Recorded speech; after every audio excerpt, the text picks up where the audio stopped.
dos, tres. Bienvenidos a esta sesión online organizada por Llorente y Cuenca sobre las claves económicas empresariales de la era post-COVID-19. Cuando hace unos 4 meses el gobierno español decretó el estado de alarma y al mismo tiempo también el confinamiento de prácticamente la mayor parte de la población española, se produjo al mismo tiempo una parálisis total de la actividad económica. Una parálisis que evidentemente tendrá consecuencias muy importantes para el desarrollo de la economía, para las empresas, para los asalariados, para los empresarios, en definitiva, para todo aquello que es la generación de riqueza en el Estado español y, por descontado, en los otros países afectados por la pandemia. Respecto al Estado español, una de las cifras que se han conocido en los últimos tiempos sobre estos efectos habla, por ejemplo, las últimas del Banco de España, de una bajada del PIB, del Producto Interior Bruto, de la capacidad de generar riqueza del Estado español, de entre un 9% que podría llegar hasta un 15% en caso de que en los próximos meses, en el otoño, hubiera un rebrote de la pandemia. Por su parte, la última revisión del Fondo Monetario Internacional prevé una caída del PIB español más o menos sobre el 12,8%, la más importante de los países europeos. Por sectores, los efectos también es conocido que serán realmente muy notables. El industrial en el Estado español cayó un 33,6% durante el mes de abril respecto al año anterior, una cifra prácticamente nunca vista. O cuando hablamos de otro sector muy afectado es el del turismo, donde durante algunos meses, durante los meses del confinamiento, prácticamente no ha habido actividad, ha sido actividad cero y muchos empresarios dan ya la temporada por perdida. Es cierto también que las administraciones, tanto la europea como la española, como las administraciones autonómicas, están desarrollando planes muy importantes de ayuda para intentar rehacer el tejido industrial destruido, para intentar reactivar la economía en el transcurso de los próximos meses, pero no es ningún secreto que será un trabajo que comportará mucho tiempo y muchos recursos. La pregunta es, por tanto, ¿cómo y cuándo saldremos de esta? ¿Cómo podremos reactivar la economía? ¿Cómo volveremos más o menos a una normalidad económica, a una recuperación industrial después de este auténtico derrumbe que se ha producido en los últimos meses? Para hablar de todo ello nos acompañan Mercè Conesa, que es presidenta del Port de Barcelona. Bienvenida, señora Conesa. Muchas gracias por acompañarnos. Gracias a vosotros por la invitación. También nos acompaña Octavi Bono, que es director general de Turisme de la Generalitat de Cataluña. También muchas gracias, señor Bono. Buenos días, gracias. Xavier Pujol es consejero delegado de Ficosa, una de las multinacionales vinculadas al sector del automóvil más importantes. También, señor Pujol, muchas gracias y bienvenido. Muchas gracias a vosotros. Y finalmente, Xavier Vives, que es profesor de Economía y Dirección Financiera del IESE. También, Xavier Vives, muchas gracias, profesor, por estar con nosotros. Buenos días, muchas gracias por la invitación. Si les parece, en esta primera fase vamos a establecer un cierto diagnóstico de la situación con las diversas personas que nos acompañan. Vamos a establecer cuál es el marco general de cada uno de los sectores y podemos empezar por el puerto de Barcelona, el principal puerto de España, el principal hub logístico del Mediterráneo, donde se concentra una actividad muy importante tanto en el terreno del carga y descarga de mercancías, así como también una de las principales entradas de turismo de cruceros al Estado español. Señora Conesa, según los últimos datos ofrecidos por el propio puerto de Barcelona, la actividad en mercancías ha caído un 17,2% durante estos primeros 5 meses del año. ¿Cuál es la situación, el diagnóstico que usted hace de la situación actual, básicamente para el puerto de Barcelona, pero también sobre el tema de importación y exportación que hay en este momento? Bueno, efectivamente, yo quería compartir estos datos y para ello lo mejor es que los puedan ustedes ver en la pantalla, ¿no? Ya avanzabas que, como veis, espero que lo veáis en pantalla, los indicadores de tráfico han caído en total en un 17,2% y veríamos realmente malas noticias, es decir, el acumulado en mayo de 2020, donde todas las franjas, todos los segmentos caen, son malas noticias. Pero vamos a ver un poco cómo contextualizamos estas malas noticias. Por ejemplo, en el caso de contenedores, la caída ha sido diferente a el caso de los vehículos. En este sentido, podemos evaluar cuando se sigue prestando la actividad, aunque sea de una forma degradada, como es el caso de los contenedores, que nunca han parado la actividad, y que ha pasado en el caso de los vehículos, donde sí hemos tenido plantas de parada de actividad. Entonces, aquí tendríamos un comportamiento distinto en función de si hay un cierre de la planta o si hay una actividad en degradado. Pero vamos a ver también alguna buena noticia o perspectiva de futuro. El puerto de Barcelona sigue siendo más exportador que importador, y si nos fijamos en esta slide que os comparto, vemos que las exportaciones han caído solo un 2,2%. ¿Qué quiere decir? Que aunque se ha trabajado en degradado, se ha seguido exportando y la balanza comercial sigue siendo positiva a nuestro favor en este momento.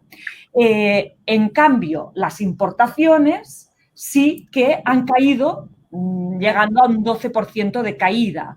En este sentido, vemos, ¿no?, donde en importación sí que hay una dependencia clarísima de Asia y Oceanía. ¿A qué conclusión nos lleva esto? Bueno, pues que el comercio exterior seguirá existiendo, porque ya en la situación, ¿no?, que hemos tenido, aun teniendo en cuenta esta bajada de tráficos, veremos que el comercio exterior se va a recuperar, que cuando se ha podido trabajar, no siempre ha sido así, en degradado, se ha mantenido la actividad económica y se ha destruido menos, o sea, se ha llevado a menos destrucción de, por lo tanto, la economía del país.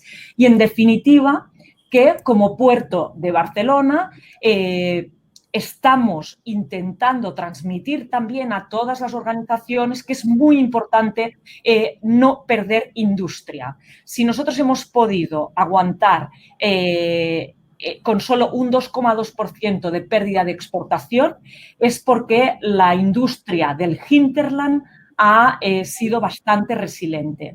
Con lo cual, bueno, la situación que tenemos en este momento es la que os he descrito con estas gráficas, que espero que sean suficientemente ilustrativas. Sí, son muy explícitas, porque hay dos cifras en las cuales hemos visto precisamente la primera gráfica que nos ha mostrado la señora Conesa, y eso me permite hacer la primera pregunta al director general de Turisme de la Generalitat, al señor Bono. Me parece recordar exactamente, aquí está, en esta gráfica se ve, por ejemplo, la bajada de pasajeros que se ha producido en el Port de Barcelona, que es equivalente a un 71,2%. Teniendo en cuenta que el Port de Barcelona, señor Bono, es una de las puertas principales de entrada de cruceros y, por tanto, de turismo de cruceros, le invito a partir de esta cifra a que dibujemos un poco cuál es el panorama que usted prevé o que ve en este momento para el turismo para esta temporada. Bueno, creo que hemos perdido en este momento la conexión con el señor Bono, volveremos inmediatamente a él, pero había otra cifra, también salía en los datos que nos daba la señora Conesa, que es la que se refiere al tema de vehículos. Concretamente, hablábamos de un 45,8% de bajada del movimiento de vehículos en el Port de Barcelona. Xavier Pujol, usted, que es consejero delegado de Ficosa, una de las empresas multinacionales con presencia prácticamente en todo el mundo y que tiene, digamos, seguro, información de primera mano sobre cómo está el sector, a partir de esta cifra que hablábamos del puerto de Barcelona, ¿qué impresión tiene usted o qué dibujo nos podría hacer de cómo ve el perfil del automovilismo en este momento? No, la situación de nuestro sector, permíteme que haga un antecedente del 2018. Nosotros ya en el último semestre del 2018 a nivel global el sector empezó a ver signos de caída de la demanda, por lo tanto de la producción. En el 2019 ya el sector cayó un 5% y a principios de este año ya vimos el impacto económico que tenía en toda nuestra industria el COVID en China. En el primer trimestre el descenso de ventas a nivel global fue de un 35%, pero el impacto del segundo trimestre ha sido dramático porque prácticamente todas las plantas fuera de China han estado paradas durante abril, mayo y junio. la reactivación en junio ya estamos más o menos a una capacidad del 60%, pero siempre está el question mark de qué va a suceder con la demanda, con este deterioro del empleo que estamos viviendo a nivel global, ¿no? Perfecto. Hemos recuperado ya la conexión con el director general de Turismo, señor Bono. No, decía que a partir de esta cifra que nos comentaba la presidenta del Port, del 71,2% de bajada de pasajeros, ¿cuál sería el perfil diagnóstico que usted nos haría de la situación actual del turismo? Sí, disculpe, por alguna razón el sistema me echó y no podía darle respuesta cuando estaba justo usted anunciando mi intervención. La verdad es que es una situación que difícilmente podíamos prever y que nos ha superado incluso en nuestras expectativas más pesimistas. El sector se ha paralizado, pero no se ha paralizado solo en nuestro país, en Cataluña, sino a nivel mundial como nunca hubiéramos podido imaginar. De hecho, fíjese, recuerdo que fue la primera semana de marzo, antes de la declaración del estado de alarma por parte del presidente Sánchez, que reuníamos al sector y poníamos en común y analizábamos situaciones que en el tiempo pasado se habían producido y que podían ayudarnos a entender dónde podíamos estar. Estábamos hablando del SARS, estábamos hablando de la gripe A, estábamos hablando del MERS en el 2003, en el 2009 y en el 2015.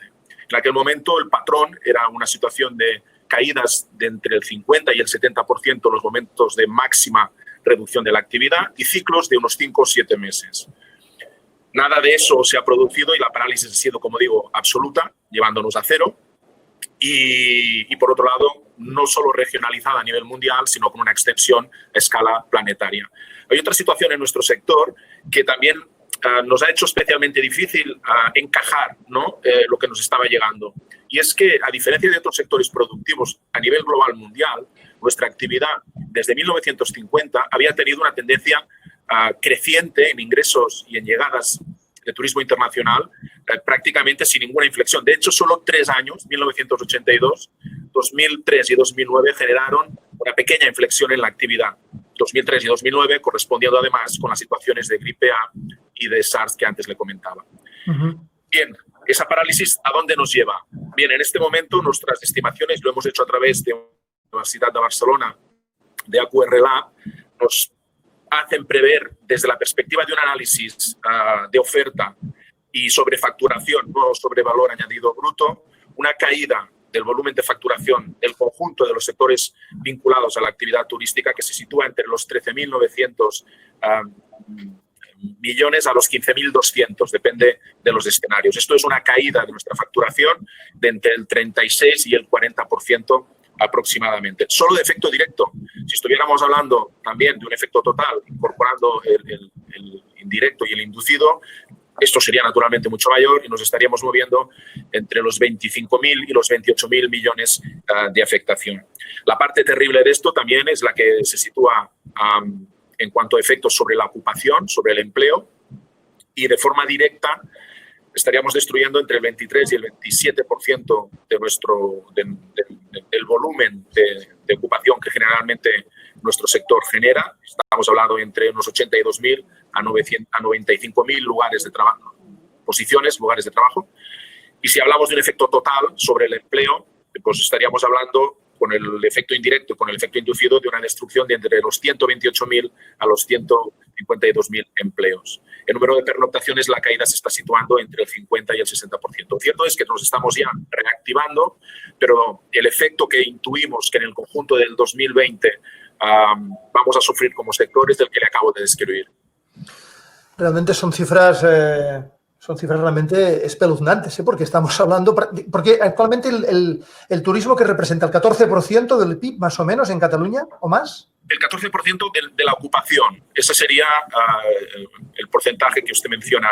Del Producto Interior Bruto estaríamos hablando de alrededor entre el 11 y el 12% aproximadamente de una forma directa. Otra cosa es que, como también ha visto en las cifras que les estaba comentando en cuanto a caída de la facturación, el efecto indirecto y el efecto inducido de nuestro sector es enorme. Es enorme. Claro. Prácticamente genera 100 euros de actividad en nuestro sector está generando 75 de forma indirecta o inducida en otros ámbitos, ¿no? Por lo tanto, la dimensión de este efecto es grande, no solo por aquello que atañe directamente al sector, sino también por todo aquello que se traslada a otros ámbitos de producción que de una forma directa o inducida están vinculados al nuestro. Tendremos ocasión de analizar a partir de este diagnóstico realmente preocupante cuáles son las medidas que se pueden tomar a partir de ahora para reactivar. Abrimos un poquito el foco y tenemos la oportunidad de que el profesor Vives, que como decíamos es profesor de IES y además ha sido el coordinador de 2 estudios muy importantes donde se hace un análisis de la situación económica y las perspectivas de futuro, básicamente en Barcelona y su área y también en el conjunto del Estado español. El profesor Vives, como decíamos, quizás nos pueda ilustrar un poco sobre cómo estamos actualmente y luego tendremos ocasión, evidentemente, de entrar más en profundidad. Este diagnóstico que hemos hecho básicamente por los 3 sectores principales, importación y exportación a través del puerto, automovilismo a través de Ficosa, y las empresas importantes, muy importantes en el sector, o a través del turismo. Si abrimos este foco, como decíamos, profesor Vives, ¿cuál sería su perfil, su idea? Bueno, no, de hecho no añadiría mucho más, porque lo que se ha descrito hasta ahora yo creo que ya es bastante representativo de la situación de crisis muy profunda que tenemos. Simplemente, para decirlo con otras palabras, hemos tenido un impacto de medidas de gran depresión, de medidas de caída de output y de ocupación, de producción de gran depresión, que se alargan en años en un mes, digamos, ¿no? O sea, de repente hemos tenido todo junto, ¿no? Digamos, es un tipo de crisis diferente que no habíamos tenido nunca. Es una crisis en que, digamos, que se cierra, es una crisis voluntaria, ¿no? Digamos que se cierra la economía para intentar parar una pandemia. Por tanto, es un shock de oferta y demanda simultáneo que paraliza la economía, como muy bien habéis dicho. Es decir, es una parálisis inducida, ¿no? Y entonces, bueno, lo que ha intentado hacer los gobiernos y los estados, es lo que han tenido que hacer, es, digamos, dar respiración asistida a esta economía para que la gente pueda seguir sobreviviendo y, sobre todo, para que las empresas puedan seguir sobreviviendo. Aquí la clave es ayudar a las personas y ayudar a las empresas para que no se produzca una cadena de fallidos que, aunque se recuperara la economía, esta cadena de fallidos después sugirieran una recesión alargada, ¿no? Y entonces entramos en esta discusión sobre cómo será la recuperación, si será en forma de V, en forma de U o en forma de W.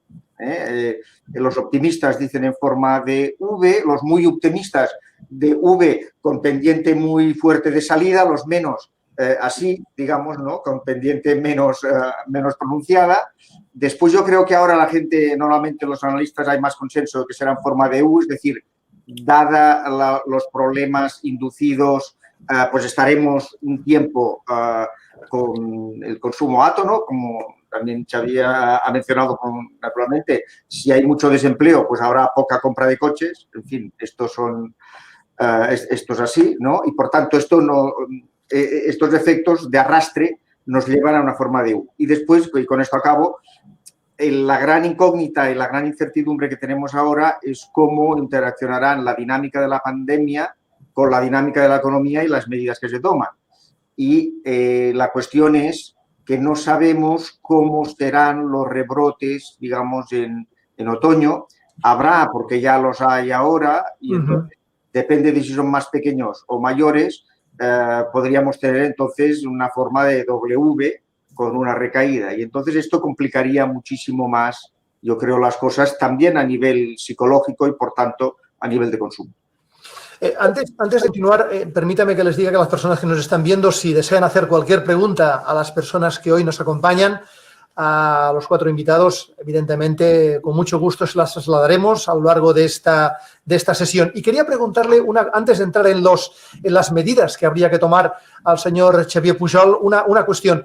el automóvil, antes decíamos que más o menos los efectos del turismo son un 14% por lo menos en personas empleadas, pero mucho más si contamos los efectos inducidos. En el automóvil, ¿qué representa exactamente en la riqueza del Estado español el sector automovilístico? Yo sí, si queréis, os doy un poco una visión europea, primero, porque hay muchísimas relaciones, es un sector muy globalizado, pero estamos hablando que en Europa el sector de automoción es un 4% del PIB, en España es un 10%. En generación de empleo en Europa estamos hablando de 13,8 millones de personas vinculadas al sector de automoción. En Europa hay en España 2 millones. En cuanto a exportación, para Europa es un 12,5%, para España un 25%. En I+D, el sector con mayor inversión en el 2018 fue el sector de automoción. Estamos hablando de unos 57,4 billones en I+D. Y el superávit comercial en Europa alrededor de unos 84 billones de euros. Por lo tanto, aquí vemos la importancia estratégica de este sector en Europa y en España exactamente igual. En España estamos hablando de que es el segundo productor europeo, el octavo en el mundo. O sea, es un generador muy claro de riqueza, tractor para industrias como la metalúrgica, química, el sector de servicios, logística. Yo creo que la importancia, y el gobierno hay que reconocer que en las medidas para intentar soportar el sector de automoción está rompiendo una serie de paradigmas que no se habían roto hasta ahora, que podremos hablar más tarde de ello. ¿Puedo hacer una pregunta, Xavier? Claro que sí, adelante, adelante. ¿Cómo ves las perspectivas del coche eléctrico, sobre todo, y todo lo que representa, ¿no? Digamos, en Cataluña, sobre todo? ¿Podemos tener oportunidad de tener este ecosistema para estar digamos, de manera significativa en el coche eléctrico, que seguramente es un escenario de futuro? No sé si el único, pero uno, ¿no? Cataluña lo tiene todo para tener la infraestructura y del coche eléctrico, porque tiene clientes, tiene un cliente muy importante que es el grupo SEAT Volkswagen, con centro de ingeniería en España, tiene una red de proveedores de lo mejor, tiene una red logística del puerto, comunicaciones con tren vía Europa, todo el eje del Mediterráneo, o sea, universidades, talento, lo tiene absolutamente todo. Lo que yo creo que nos falta es ir todos a la una y también recursos económicos, que estamos compitiendo no solo en Europa, sino con otras comunidades a nivel nacional, donde hay una política industrial y también económica mucho más consistentes con las necesidades de un sector como este. Recordemos que una inversión para hacer una fábrica de baterías estamos hablando entre 4.000 y 5.000 millones de euros. Para producir unos 300.000 vehículos. La primera comunidad autónoma que haga esa inversión tiene una ventaja competitiva versus el resto fundamental o increíble, porque no va a dar a muchas nuevas fábricas de baterías en España, ¿no? Por lo tanto, es fundamental que nos pongamos las pilas, porque como dices muy bien, Xavier, es vital traccionar una inversión de baterías en Cataluña, ¿no? De hecho, esta pregunta, y por descontado que ustedes pueden intervenir cuando quieran y establecer cualquier cuestión que deseen entre ustedes mismos, en esta parte que ahora empezaríamos, y de hecho el señor Xavier Pujol ya nos ha avanzado algunos de los elementos, como es esto, desarrollo, la potenciación de la investigación vinculada con el coche eléctrico, con las fábricas de baterías, como decía ahora mismo. Hablemos en primer lugar respecto al Port de Barcelona. ¿Cuáles son los caminos, cuáles son los objetivos que ustedes han marcado en el Port de Barcelona, Presidenta, para salir de la actual situación? Bueno, yo estoy muy de acuerdo con lo que se ha comentado y con la diagnosis que se está haciendo en este momento, ¿no? Por un lado, nosotros hemos identificado esta fase de necesidad de respiración asistida de algunas de las empresas del puerto. Estamos hablando de más de 500 empresas y el puerto lo que ha hecho es activar una serie de medidas económicas para garantizar la liquidez y que estas empresas puedan tener liquidez. Pero no podemos obviar que nosotros como institución pública debemos en este momento ser prudentes porque la activación de estas medidas económicas que van directas a la destrucción de caja del propio puerto, porque en definitiva es menos ingresos de tasas o incluso activar una serie, ¿no?, de compensaciones que van directas a nuestra tesorería. Con lo cual, esta es una fórmula, pero que debe ser una fórmula prudente, sin poner en peligro la institución y las empresas en este momento tendrían que también ser muy prudentes en cuanto a la destrucción de caja, que a veces es inevitable. Pero sí que para nosotros es fundamental preparar el puerto, como ya veníamos haciendo estos años, para estas necesidades logísticas. Ahora Xavier Pujol comentaba, ¿no?, necesidades logísticas desde el puerto de Barcelona poder llegar a toda Europa a través del ferrocarril, por ejemplo, y esto para nosotros es clave. Pensar que en automoción la cuota ferroviaria ya supera el 34%, en carga containerizada superamos el 13%, son ya cifras interesantes en cuanto a poder tener unas conexiones válidas y competitivas. Y esta es claramente nuestra apuesta, no dejar la inversión pública, no sacrificar inversión pública en este momento, acelerarla. En este sentido, creo que el Gobierno se debería plantear una flexibilización en relación a los trámites. Hay demasiada burocracia para aprobar los proyectos, para las licitaciones. Hay muchísima burocracia que nos hace ir muy lentos y también la apuesta que nosotros vemos es, a través de un plan de recuperación, poder aterrizar los fondos europeos del Green Deal en relación con la industria.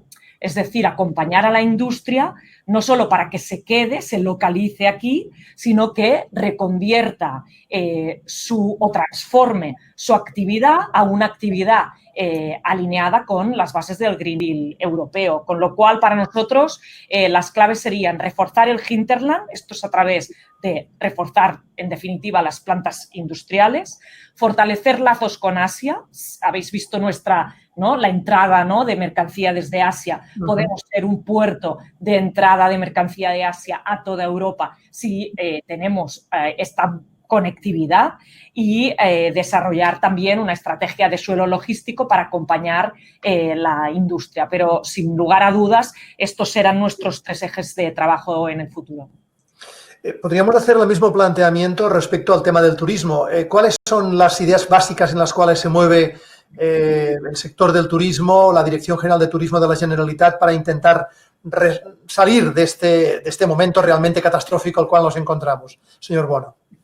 Sí, en primer lugar, lo que hemos visto es que nuestra actividad en estos últimos 3 meses y medio ha ido evolucionando de una forma muy dinámica y muy acelerada. En principio estábamos apoyando al sector para cerrar adecuadamente y de una forma ordenada los establecimientos. Después estábamos dando apoyo también para el retorno de turistas que estaban aún en nuestro país. Más adelante estuvimos ayudando también a los ámbitos sociales y sanitarios en determinados aspectos que el sector podía contribuir también a apoyar, poniendo a disposición infraestructuras, y a partir de ese momento ya activamos medidas de apoyo directo, ¿no?, que básicamente querían o intentaban atenuar el efecto.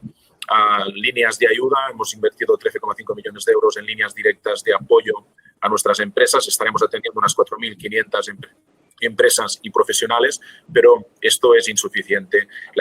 Pensar solo en temas de financiación y de una cierta flexibilidad en lo que sería el acceso a crédito, creemos que es tirar la pelota adelante y generar una problemática en los próximos meses, y por eso pensábamos en un apoyo directo sobre el sector. Por otro lado, todo no está en nuestras manos por un tema de disponibilidad presupuestaria, y hemos estado insistiendo muchísimo frente al gobierno español, por un lado, y a las instituciones europeas en varios ámbitos. Frente al gobierno español, en cuanto a la necesidad de gestionar adecuadamente los ERTOs en un plazo adecuado a la situación real y con una cierta flexibilidad. Ese era un elemento muy importante y en el que aún coletean algunos elementos no tan bien resueltos como quisiéramos, cambios en la fiscalidad para generar una aplicación del tipo súper reducido en los productos y servicios turísticos para que estimulen a la demanda, y frente a las autoridades europeas un apoyo claro hacia el sector, que en nuestro caso hemos contabilizado con una necesidad de 7.500 millones de euros, que debería ser la cifra que podríamos o deberíamos invertir sobre el sector procediendo de estos fondos del plan de recuperación anunciado por la Unión Europea. Al fin y al cabo, aquello que se nos hace muy complejo es gestionar la incertidumbre. De hecho, para mí, una sensación muy personal de estas semanas ha sido que nos es más difícil gestionar un entorno incierto que un problema concreto y conocido, ¿no? No hay recetas mágicas para la gestión de la incertidumbre, no disponemos de la información de la misma manera que antes, las fuentes de información que nos pueden ser útiles en la gestión han tenido que evolucionar muy rápidamente porque, insisto, no disponemos ni de la misma información ni a través de las mismas fuentes. Necesitamos actuar con mayor flexibilidad, con más rapidez, incorporando más innovación y creatividad a aquello que genera después o se traduce después en nuestros productos y en nuestros servicios, pensando más en la idea de comunidad y de cooperación como nunca, si siempre ha sido importante la cooperación en el sector, ahora más que nunca, porque el entorno de incertidumbre lo reclama con mayor intensidad. Y a pesar de aquello que les comentaba en mi primera intervención, que intentaba ser una mirada muy objetiva y muy real sobre el efecto sobre nuestro sector, no abandonar un punto de optimismo. Es decir, afrontar toda esta situación desde una perspectiva de derrota no nos va a ayudar y hay que incorporar, con la gravedad de todo aquello que nos está afectando, hay que incorporar un punto de optimismo, porque en los últimos 20 años el sector ha afrontado, y las podemos mencionar, una infinidad de situaciones de una enorme complejidad, no como esta, pero muchas y durante mucho tiempo en los últimos 20 años, que van desde la eclosión del bajo coste hasta la aparición de la economía colaborativa, pasando por cambios drásticos en los sistemas de distribución y de comercialización, y de todo ello el sector ha salido reforzado. Por lo tanto, también en esa receta, en la gestión de la incertidumbre, un punto de optimismo tiene que ser también algo que nos ayude.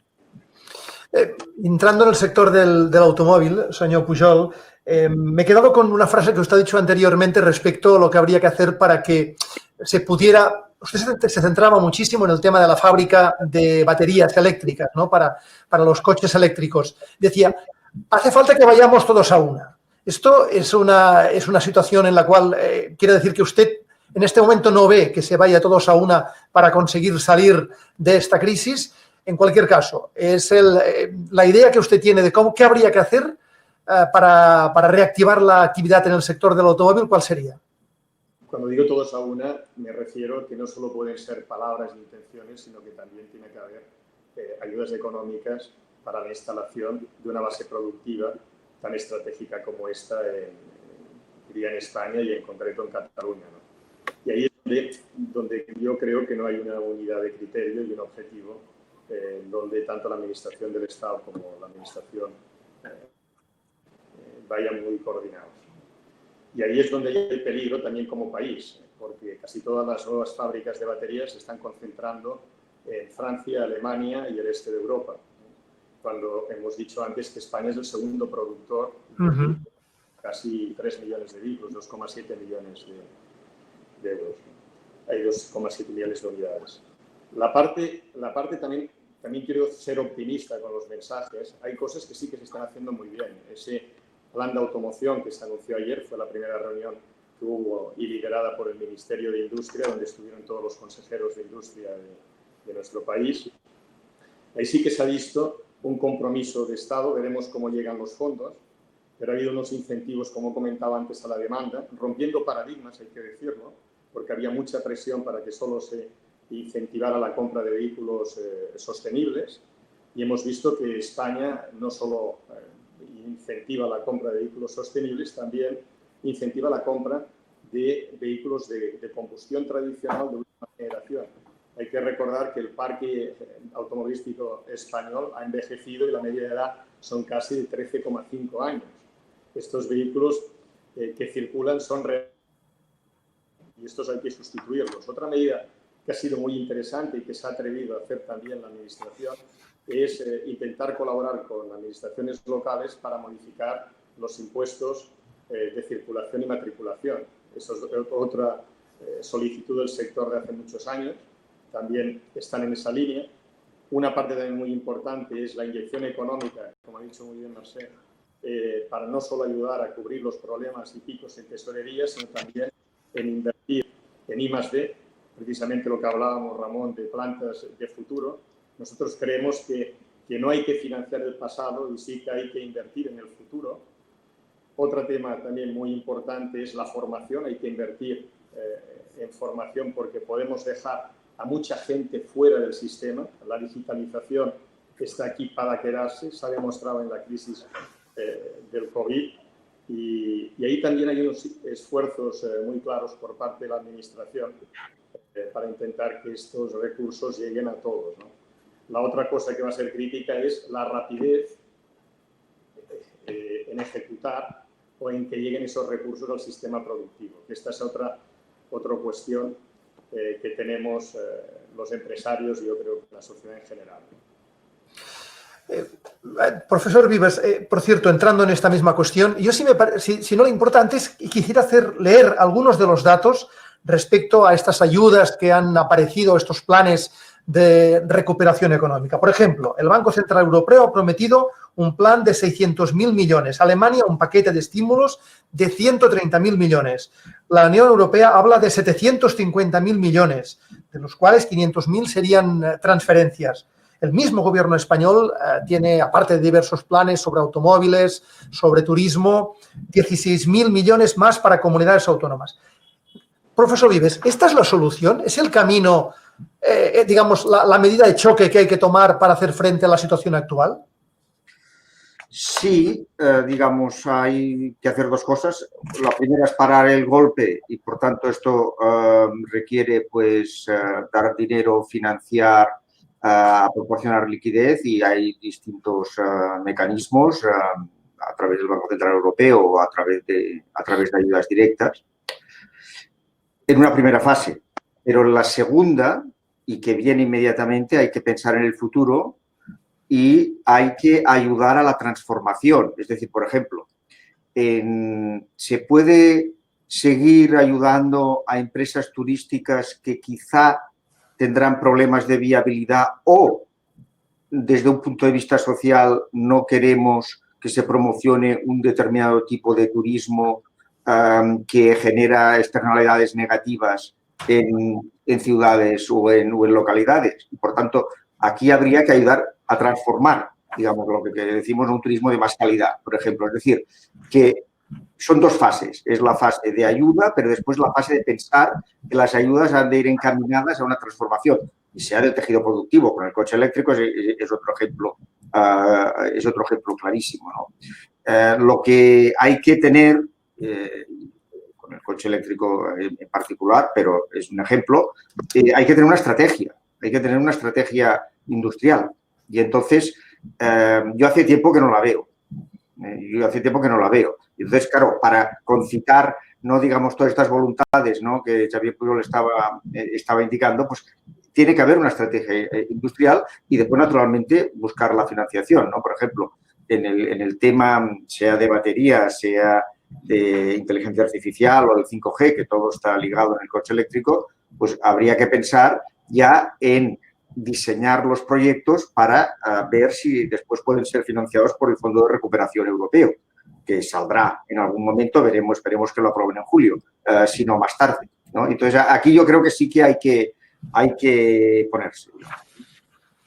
Han incidido, por cierto, tenemos muchísimas gracias a las personas que nos están siguiendo porque están llegando muchísimas preguntas y dedicaremos la parte final de este encuentro justamente a las preguntas que muy amablemente nos están transmitiendo. La verdad que muchas de ellas son muy interesantes y vale la pena que las planteemos. Muchos de ustedes han hecho referencia al tema de las infraestructuras, han hablado del eje mediterráneo, de este famoso corredor que nunca acaba de ser una realidad. Curiosamente, en el Estado español durante los últimos años se han hecho muchas inversiones en infraestructuras, pero también es cierto que hay muchas quejas de algunas infraestructuras que no han tenido mucha utilidad. Aeropuertos que no se utilizan, quizás ramales de AVE que no van, no digo a ningún sitio, pero sí quizás más de la cuenta. Creo que después de China, España es el país que tiene más kilómetros de AVE construidos. En este sentido, ¿las infraestructuras son tan básicas o ya llegamos tarde para que nos ayuden a salir de la crisis? Podemos empezar por el POR, señora Conesa. Sí, bueno, son imprescindibles, son, absolutamente necesarias. Y sí, llevamos retraso y en este sentido tenemos que ser muy conscientes que cualquier demora que no nos facilite realizar ya las inversiones nos resta competitividad. O sea, la infraestructura va alineada, a mi entender, con la competitividad del territorio. Y en este sentido, nosotros como Puerto de Barcelona somos el único puerto del Estado español que tiene conexión con Europa. Para nosotros, el corredor mediterráneo que hemos acompañado y por el cual hemos apostado es positivo, pero sobre todo teniendo en cuenta que el corredor de por sí no tiene sentido si no conecta. O sea, y los puertos deben estar conectados. Entonces, el port que ya está conectado con Europa, estamos cada día gestionando muchas comunicaciones con el resto de Europa. ¿Qué pedimos? Que esta conexión que ya tenemos la modernicemos, la actualicemos, que sea mucho más eficaz y efectiva. ¿Por qué? Porque también los puertos, como infraestructura estratégica, tienen que alinearse a las demandas de futuro. ¿Y cuáles van a ser estas demandas? Estas demandas en la cadena logística van a suponer pues, llegadas de barcos más grandes. Tuvimos ya el barco de 23.000 TEUs que nos llegó hace pocas semanas, con lo cual vamos a tener que gestionar un sistema más de picos de actividad y franjas donde habrá menos actividad, y cuando tengamos tanta mercancía la tenemos que poder gestionar muy rápidamente, evacuándola o en la que llega alimentando, ¿no? O cargándola en el barco, ¿no? En este sentido, la infraestructura nos va a marcar y a determinar si somos un puerto bien posicionado para alimentar el mercado europeo o no lo somos. Y esta es nuestra batalla. Con lo cual, para nosotros es un tema fundamental. Otra infraestructura clave es el aeropuerto de Barcelona, el aeropuerto del Prat. Se ha comentado muchísimas veces que es un aeropuerto prácticamente ya en este momento saturado. Le invito a que compartan la opinión tanto del profesor Vivas como el señor Pujol como el señor Bono. El aeropuerto del Prat, en este momento los proyectos de ampliación parece que después de la crisis pueden quedar paralizados. No tener conexiones internacionales o tantas conexiones internacionales como por ejemplo tiene Barajas es un hándicap importante. Señor Pujol, concretamente a usted, la hipotética deslocalización de algunas empresas que se puedan producir o el movimiento de algunas empresas que se puedan producir, ¿tiene relación también con este programa de infraestructuras? Sí, yo creo que sí, indiscutible que sí. Yo diría un tema importante que ha dicho Xavier también, que no hay política industrial, es que tampoco hay política de infraestructuras. Desgraciadamente, con la infraestructura se hace política, pero no hay política de infraestructuras. Si hubiera una visión económica de retorno de inversión, el eje del Mediterráneo se hubiera realizado ya hace muchísimos años.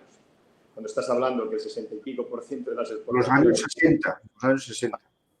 Pasan por el eje del Mediterráneo, es absurdo que hoy en día estemos discutiendo eso. Lo mismo ocurre con el aeropuerto. Nosotros para viajar a Estados Unidos, a Japón, a Asia, incluso a Wolfsburg, Alemania, al head office de SEA, tenemos que coger, yo para ir a Wolfsburg tardo lo mismo que para ir a Estados Unidos. Tengo que coger 4 aviones si voy y vuelvo el mismo día, ¿no? Eso claramente resta atractivo a la industria o a los servicios españoles, ¿no? O catalanes en este caso. También vemos lo importante que es la infraestructura con la fibra óptica. Y sí que creo que nos hemos de poner una serie de medallas que no creo que nos merezcamos como país en todo lo que es los flujos logísticos. Pero lo de la fibra óptica ha sido de 10. O sea, hemos estado permanentemente conectados. Hemos podido, en el sector de automoción, la facturación de la ingeniería la amortizas con el precio pieza durante los años de producción. Pero nosotros tenemos una compañía de ingeniería que está conectada a todo el mundo, que ha facturado, pero con toda normalidad. El efecto COVID lo ha notado muy poco. O sea que hacemos cosas bien también, ¿eh? Xavier.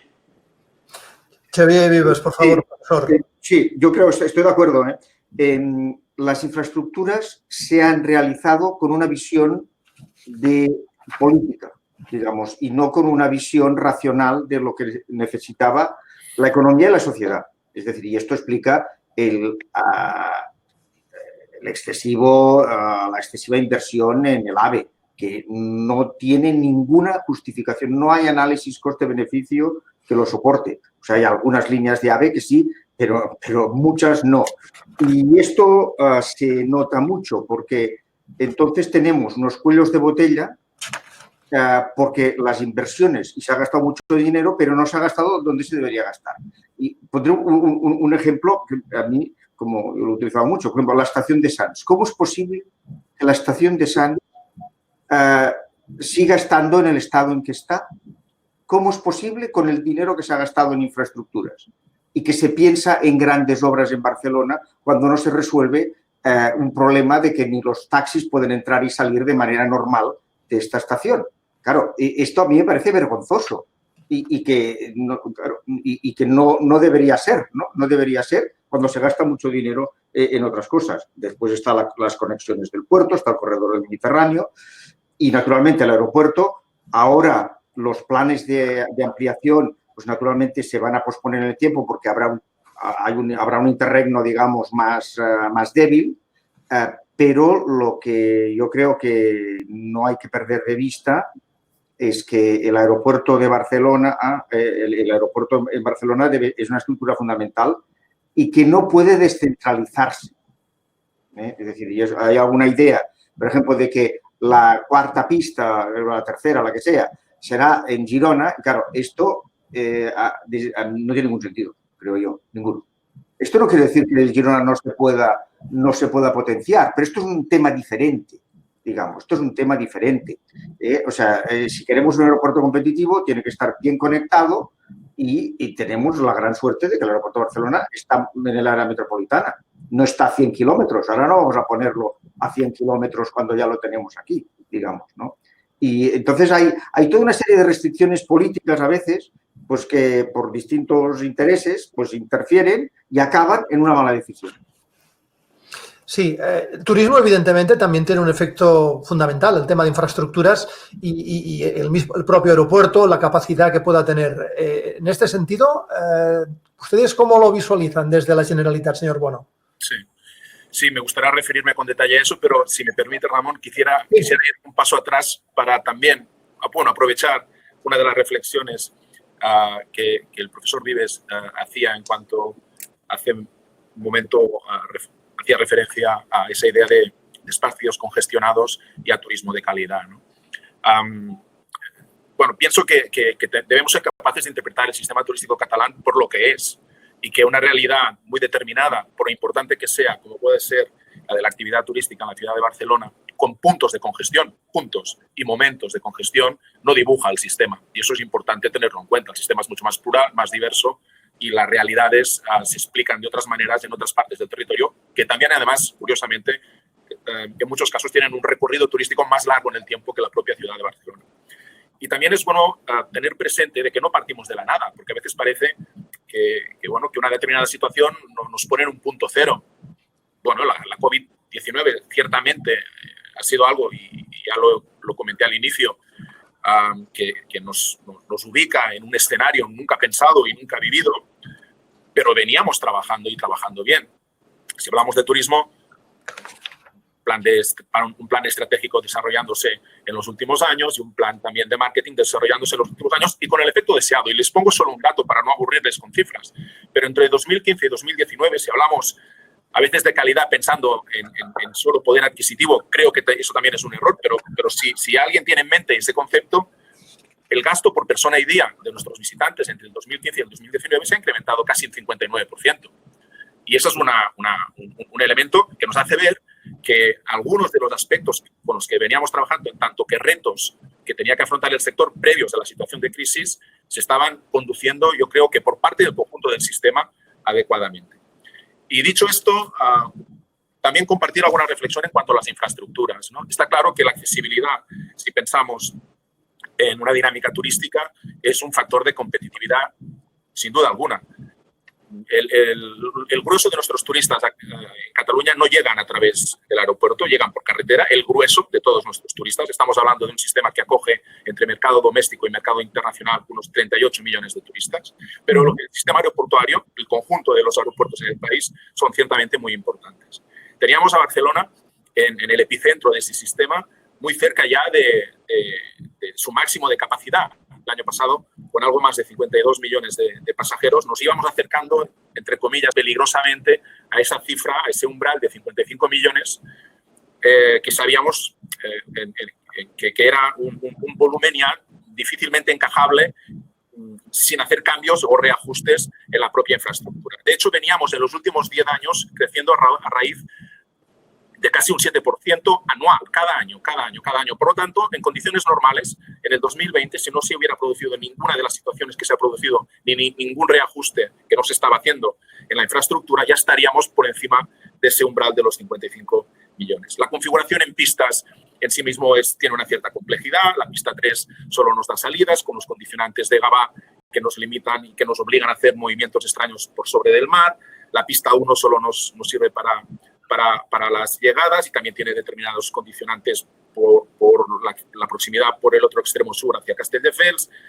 La pista 2 solo se opera de noche con vuelos esporádicos. Por lo tanto, es necesario rehacer algún tipo de reajuste y que yo creo que además no pasa por una terminal satélite como se ha venido apuntando. ¿Hay alternativas? Sí. El gobierno, usted preguntaba, Ramón, el gobierno no está por una ampliación de la pista 3 hacia un espacio natural como lo está en de la Ricarda. No está por eso.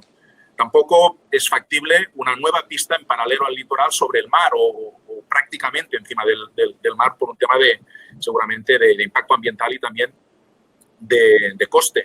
Por lo tanto, habrá que pensar también, y yo ahí sí que discrepo quizás de lo que comentaba el profesor Vives, en cómo podemos también aprovechar otras infraestructuras, siendo conscientes de que la dinámica del mercado nos va a llevar a que habrá gente que no quiera operar en otros aeropuertos, eso ya lo sabemos, pero quizás estableciendo mecanismos tarifarios distintos que puedan incentivar el uso de unas instalaciones y el menos uso de otras. Tengan en cuenta que solo el bajo coste y el charter nos está movilizando en el aeropuerto de Barcelona. Yo calculo que entre unos 15 y 16 millones de pasajeros anuales.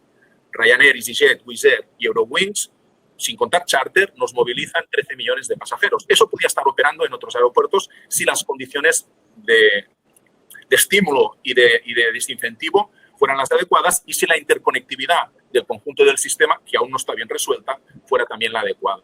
Pero si no, pasarán 7 o 8 años y volveremos a tener un punto de congestión que nos llevará a la dificultad de nuevo de afrontar una situación compleja porque estaremos demorando aquello que estamos viviendo ya ahora. El COVID nos da ahora un poco de aire, nos da 3 o 4 años para ajustar esto de mejor manera. Tendremos que entrar en las preguntas de los espectadores porque la verdad es que tenemos tantas que nos ocuparía muchísimo tiempo, pero sí que no sé si había algún comentario a hacer sobre la última reflexión del señor Bono. Me ha parecido que el profesor Vives quería intervenir, no lo sé. No, porque ahora entraríamos en el debate, ¿no?, sobre la conveniencia o no de dónde situar, ¿no?, de cómo expandir el aeropuerto de Barcelona, que entiendo que es una situación muy compleja y que hay, como decimos los economistas, muchos trade-offs, ¿no? Hay muchos y hay que tenerlos en cuenta. Hay la consideración, digamos, ecológica, de medio ambiente, hay las consideraciones de los vecinos, hay las consideraciones diversas, ¿no? Pero yo el único que diría aquí es que el área metropolitana de Barcelona es el corazón económico de Cataluña y que esto no lo olvidemos. Si me parece, solamente de una forma muy puntual y telegráfica, les pediría que, y en este caso el señor Bono me va a perdonar, quizás la sensación que ha habido en los últimos tiempos, durante muchos años, es que realmente se ha apalancado muchísimo el crecimiento económico, la economía tanto catalana como española en el sector servicios y en el turismo, y no se ha apostado, antes creo que el señor Pujol lo decía, en un plan de reactivación industrial. ¿Esto hay que cambiarlo, señor Pujol? Yo creo que sí. Aquí hay una responsabilidad también público-privada. Yo creo que deberíamos ir de la mano porque esa transformación tecnológica es una dimensión desde el punto de vista económico y también de formación considerables. Si lo vamos todos a la una va a ser, como he dicho antes, muy complicado. A mí me da sensación que este país, uno de los problemas que tiene es que adolece de política industrial y al final la industria es lo que da sostenibilidad a un país, lo que equilibra a la sociedad, genera riqueza e incluso puede vivir mucho mejor estos vaivenes económicos que naturalmente tenemos cada X años, ¿no? O sea, efectivamente, yo creo que adolecemos de eso y hay que cambiarlo porque ahora esto es una gran oportunidad. Van a haber unos flujos de recursos económicos de Europa y nuestra responsabilidad, como decía antes, es administrarlo bien. A mí lo que me preocupa es que esto sea un plan Marshall mal gestionado y mal invertido. Señora Cunesma. Sí, coincido claramente con esta aseveración. Realmente Cataluña está perdiendo peso industrial y entiendo que no nos lo podemos permitir. Si nosotros nos fijamos, ¿no?, en la evolución del peso de la industria catalana en nuestro PIB en comparación con otros segmentos, pues realmente vemos que estamos ¿no?, perdiendo este peso. Y es signo de fortaleza. Yo hablaba al inicio de mi intervención en relación a la exportación. O sea, el trabajo que han hecho las empresas catalanas desde la crisis de 2008 de internacionalizar servicios y productos y de mantener las plantas de producción ha sido extraordinaria. Y en este sentido, si en 2008, con una crisis de otro carácter, pero una crisis también muy importante, hubo una serie de empresas que apostaron, ¿no?, por desde aquí poder lanzar sus productos y la exportación ha estado creciendo, creo que en este momento tenemos fijado el camino. Y el camino precisamente es ayudar a esta industria que ya tenemos aquí, ayudar a otra que quiera instalarse aquí, la que tenemos que pueda utilizar las nuevas técnicas de digitalización, tendríamos que profundizar en el coste energético, en el coste de la energía. Para poder tener industria debemos facilitar una energía sostenible, que el coste no sea desorbitado, con lo cual hay que hacer apuestas estratégicas desde los gobiernos, acompañados por la sociedad civil, las entidades empresariales, los sindicatos, porque también, ¿no?, creo que la parte social es fundamental en este tema, pero evidentemente es imprescindible, a mi entender, la apuesta industrial en este momento por una industria que se transforme en una industria digitalizada, limpia, industria de futuro, en definitiva, y vemos que tenemos una buena base. Yo digo, hay una buena base, existe. La hemos visto y además en un comercio y un posicionamiento internacional donde en estos primeros 4 meses las exportaciones solo han caído un 2%. Señor Bono y el señor Vives, lo más breve posible porque nos queda un cuarto de hora de conexión. Rápidamente, yo no me atrevería a decir que no tenemos política industrial. Otra cosa es si tenemos los recursos suficientes como país, los que necesitamos para aplicar aquellos planes que tenemos. Y el Pacte Nacional para la Industria creo que es un buen instrumento. Otra cosa es si le podemos dotar de todos los recursos necesarios. Tampoco me parece que el sistema productivo catalán esté desequilibrado por culpa del turismo, Es decir, nuestra aportación, por importante que sea, y para mí lo es mucho y lo defiendo con uñas, está entre el 11 y el 12% del Producto Interior Bruto. Por lo tanto, la responsabilidad del resto de sectores productivos tiene una dimensión también ciertamente importante. Es fácil ahora pensar que porque el turismo tiene una cierta importancia, nos es más difícil sobrevenir la situación que estamos llevando a cabo. Y luego me parece también injusto no tener algo un poquito más de memoria. Es decir, entre 2001 y 2007, ya no en Cataluña, sino en el conjunto de España, la actividad turística estuvo acogiendo al 9,9% de la ocupación. Entre el 2008 y el 2013, cuando la situación económica en España era extraordinariamente difícil, el sector turístico funcionó como un espacio refugio para la ocupación y creció hasta 11,1% en cuanto a ocupación generada, cubriendo espacios que otros sectores productivos en aquel momento de crisis enorme no podían cubrir. Por lo tanto, también está bien que pongamos en valor las capacidades del sector y, por otro lado, también ser conscientes de que si tuviéramos más recursos, nuestras políticas industriales, como cualquiera otra de nuestras políticas, tendrían más recorrido. Profesor Vivas. No, únicamente estoy de acuerdo. Yo creo que si una cosa nos ha enseñado esta crisis es que la resiliencia es muy importante, la resiliencia de la sociedad y de la economía. ¿Cómo se consigue más resiliencia? Pues con una buena diversificación. Y entonces, aquí lo que sí que creo que es cierto es que hemos perdido algo de peso en la industria y quisiéramos tener más peso en industrias avanzadas.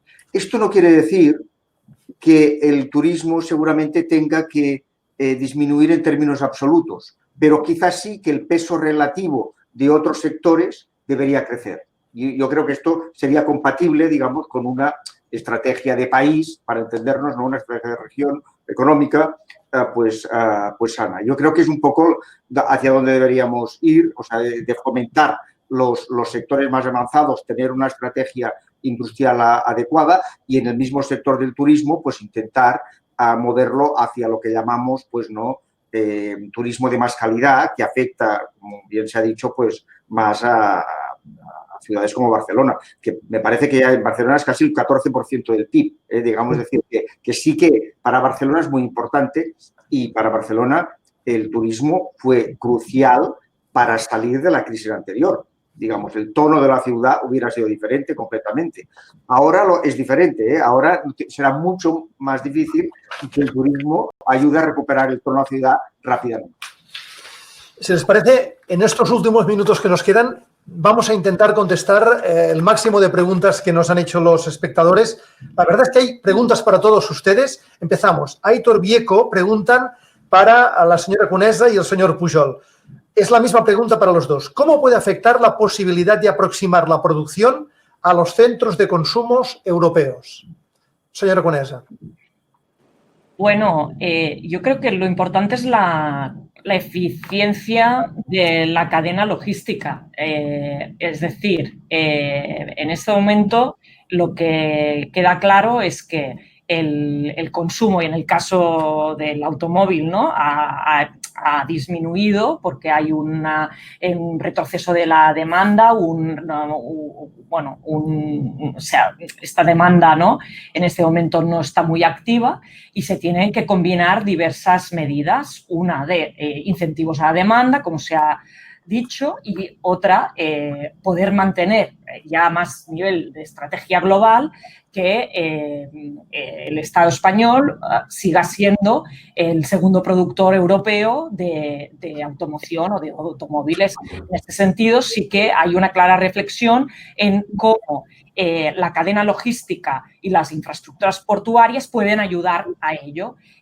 Nosotros estamos convencidos en este momento como puerto que los puertos del norte de Europa están muy colapsados y podemos actuar como puerta de exportación a nivel de las diferentes plantas europeas, no solo de las que tengamos cerca de aquí, con lo cual es muy importante conservar la industria del automóvil aquí, localizada, pero nosotros miramos también la industria del automóvil que está en Alemania, que puede decidir sacar los coches de exportación a través del puerto de Barcelona. Yo creo que tenemos que mirar en ancho y ampliamente el mapa donde nos movemos. Señor Pujol. Sí. Bueno, en nuestro sector seguramente me lo habrá preguntado porque debe conocer la persona que me pregunta que es un sector donde la cadena de valor o el supply chain está muy globalizado.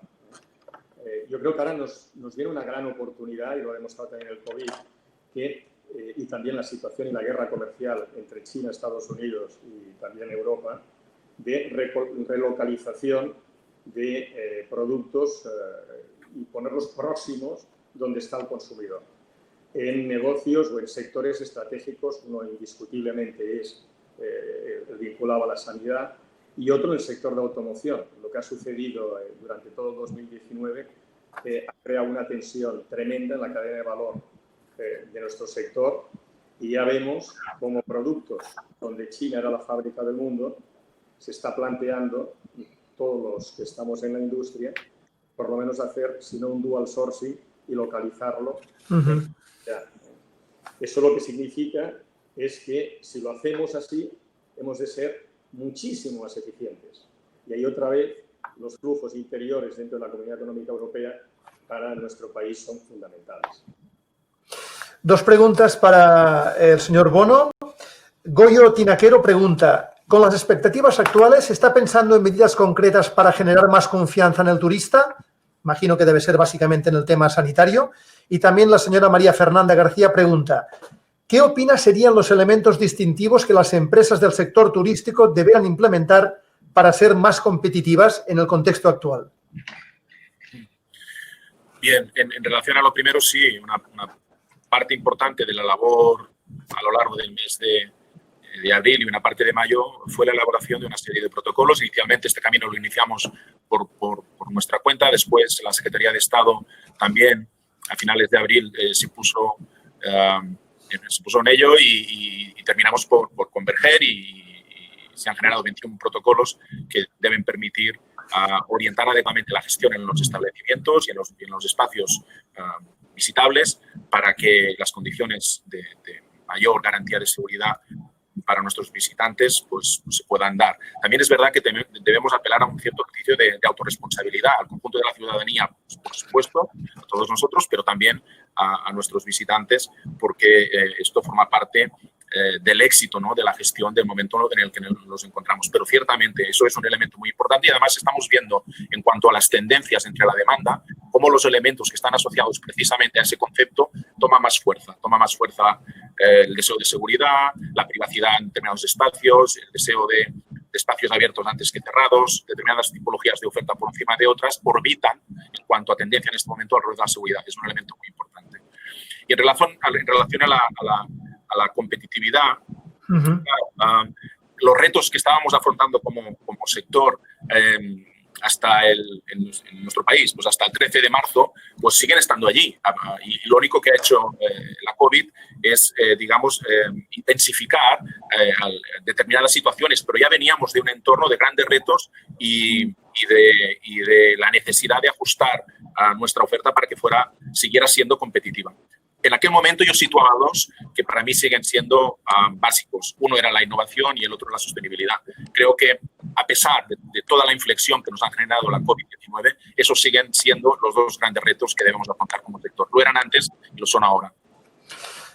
Para la señora Conesa, ¿en qué estado está el proyecto para atraer inversiones chinos para que ocupen espacios logísticos en el puerto? Bueno, a ver, los espacios logísticos, en primer lugar, están en este momento, a mi entender, en clara necesidad de expansión. ¿Qué quiere decir? Que el enclave logístico acompaña la actividad portuaria y la actividad marítima. En este sentido, se ha desarrollado a través de la sociedad CILSA el suelo logístico que acompaña esta actividad marítima, pero también van a ser muy interesantes los suelos logísticos, por ejemplo, que va a sacar AENA próximamente. Con lo cual, es evidente que la apuesta estratégica de este territorio tiene que combinar la industria, tiene que combinar la logística y tiene que combinar la supply chain. Inversores hay diversos y opciones hay muchas encima de la mesa.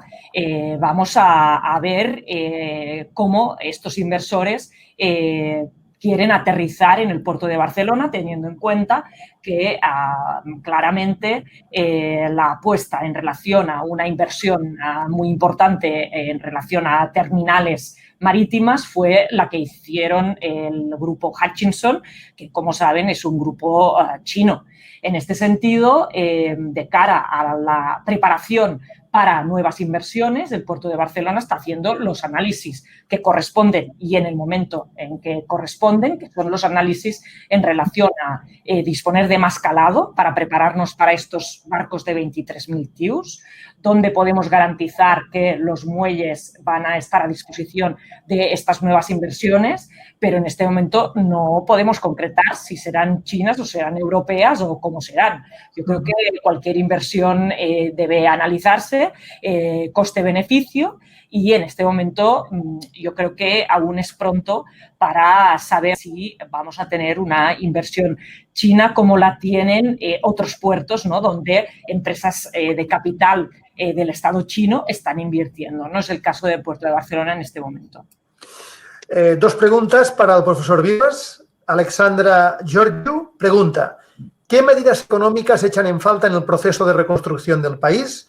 Y también, para usted, profesor, en materia de estrategia industrial y empresarial, ¿cuáles son las recomendaciones de liderazgo para nuestros gobernantes? Y hace una cierta reflexión en el sentido de esta falta de liderazgo y smart power. Para saber si usted coincide con ella, claro. Bueno, a ver, en términos de qué medidas económicas, en España yo creo que lo que se puede decir es que España ha sido, entre los países europeos, de los más tímidos en dar ayuda a tanto a las personas como a las empresas. Y esto, hay diversos rankings, ¿no?, digamos, que lo indican. Y la razón, me imagino, la razón es que tenemos una posición fiscal débil. España es un país fiscalmente débil y, por tanto, está dependiendo y dependiente de posibles ayudas europeas para proporcionar a su vez las ayudas necesarias a personas y empresas. O sea, yo creo que esta, digamos, sería la consideración más general, es decir, que ha habido a las ayudas menores de las necesarias y, sobre todo, y esto también ha sido apuntado anteriormente, con procedimientos muy burocráticos que han alargado los procesos por los que las personas o empresas reciben la ayuda necesaria, es decir, con demasiada burocracia. Esta es mi opinión. Y después, en términos del liderazgo, los gobernantes, casi diría que prefiero no opinar, pero sí que diría una cosa, que es que hay países que han constituido grupos pequeños muy cualificados de asesoramiento del gobierno. Lo ha hecho Suiza, lo ha hecho Italia con el Grupo Colau, etc. Entonces, en España esto se ha hecho de manera mucho más dispersa y yo creo, me da la impresión, menos efectiva. Es decir, que yo creo que habría espacio para constituir grupos muy potentes, pero no muy amplios, pero muy potentes, en el que hubiera tanto, digamos, representantes públicos como de empresas privadas como académicos. Nos quedan minutos, quiero decir un par o tres de minutos, y no me puedo resistir a hacerles una última pregunta, más que una pregunta, una reflexión sobre el futuro. Esto de predecir es la mejor manera de equivocarse, pero sí que me atrevo a preguntarles si son pesimistas o optimistas sobre la evolución en los próximos meses y en la salida de la crisis en la cual nos encontramos actualmente. Antes creo que era el profesor Vives que hablaba ya de una U, es decir, un proceso de caída, luego un cierto proceso de estabilización y luego posteriormente de crecimiento. Señora Conesa, ¿usted es optimista, es más pesimista? ¿Qué cree que va a pasar? Muy rápidamente, por favor. Yo creo que lo mejor en estos momentos es ser realista, tener datos, el monitorizar los datos, que es lo más objetivo, y nunca perder la esperanza y las ganas de luchar, con lo cual optimista en el sentido que tenemos unos datos malos, pero vamos a poner todas las medidas que sean necesarias. Sería muy oportuno esta alineación que se ha pedido, ¿no?, de todos los estamentos, instituciones, etcétera, para que las medidas sean eficaces, sean rápidas y tengan éxito. Con lo cual, no podemos caer en el pesimismo, aunque la situación es compleja. Señor Bono. Hasta cierto punto ya me he referido a esto, ¿no?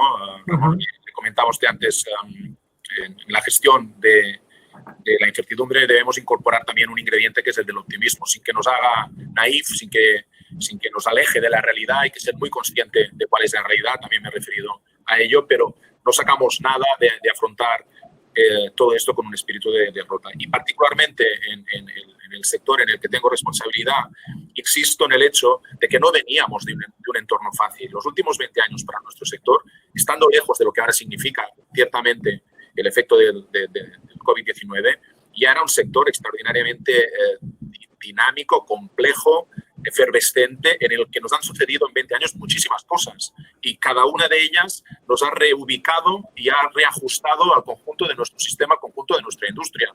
Por lo tanto, lo que sucede ahora es que ese entorno complejo y dinámico que ya era, eleva su exponente, eleva la potencia, y la COVID nos muestra aún con más crudeza cómo de necesario es adaptarnos a ese tipo de entornos. Si lo hemos hecho en los últimos 20 años, lo haremos también ahora. Señor Pujol.